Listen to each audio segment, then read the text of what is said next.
As we've seen, one of the organizing principles of ancient Greek religion is the binary opposition between order and disorder, and the hymn to Demeter, which depicts the actions of a powerful goddess and celebrates those actions, and those actions are also in opposition to the desires of some powerful male gods.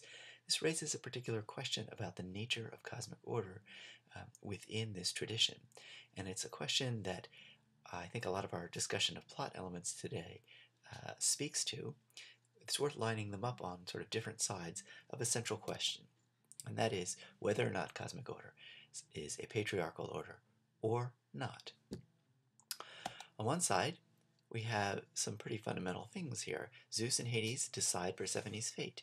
They're the ones, these male gods, decide what happens to her. Gaia, the earth, cooperates willingly.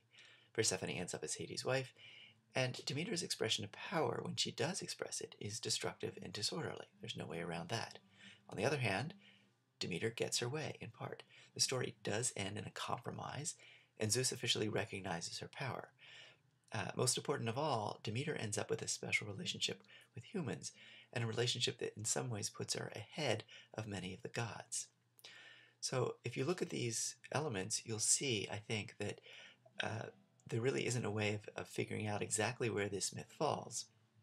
And critics have been unable to make any particular decisions about this question, but it does suggest, at least from our perspective, that compared to, say, the hymn to Apollo, where a figure like Hera seems ludicrous and put down in many ways, this is a hymn which suggests that there is at least some kind of elements that counteract this kind of overall sort of patriarchal tradition.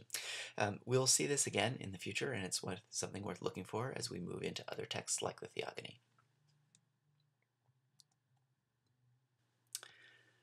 Okay, on Wednesday we're going to be continuing with the hymn to Demeter, but we'll be taking up some slightly different questions.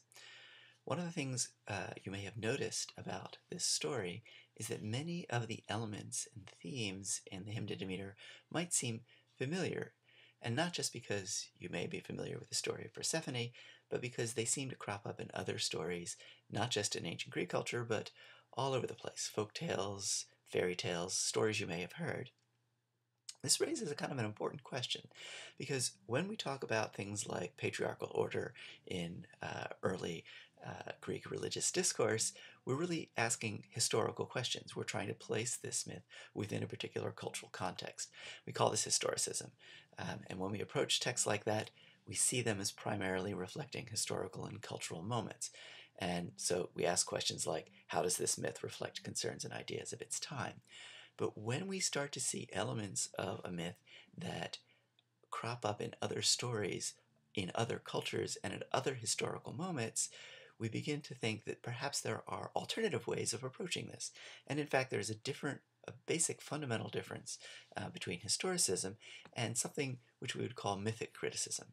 Mythic criticism takes texts and it explains them as reflecting persistent themes, themes that operate at some primal level of human thought, motion, or experience, and therefore transcend the historical and cultural moment.